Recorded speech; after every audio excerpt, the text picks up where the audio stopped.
এরা আমাদের পেট, পিঠ, বাহু, পাঁজর, পা, রান, এমনকি আঙ্গুল পর্যন্ত কেটে কুটে খাওয়ার জন্য অপেক্ষা করছে।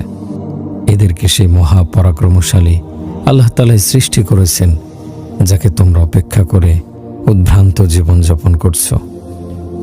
মানুষ যখন দুনিয়াতে থাকে তখন তার বুক ভরা থাকে আশা, চোখ জুড়ে থাকে সুখের স্বপ্ন। ক্ষণস্থায়ী জীবনের দিনগুলো সুখ শান্তিতে কাটাতে তারা নির্মাণ করে বিলাসবহুল ঘরবাড়ি। সবাই স্বাদ আর সাধ্যের মধ্যে একটি নিজস্ব সুখের নীড় বানাতে সদাব্যস্ত। এমনকি আকাঙ্ক্ষার এই প্রতিযোগিতায় পাখিরাও পিছিয়ে নেই। দেখে শুনে খড়কুটো টেনে বড় যত্ন সহকারে বাসা বাঁধে। এরপর অল্প কিছুদিন বসবাসের পর যখন আয়ু ফুরিয়ে যায়, তখন সাধের সবকিছু ছেড়ে রিক্ত হস্তে পরকালে পাড়ি জমাতে হয়। নিথর মৃতদেহটি সবাই কাঁধে তুলে কবরস্থানে গিয়ে চিরদিনের জন্য মাটির মানুষকে মাটির কোলে রেখে আসে।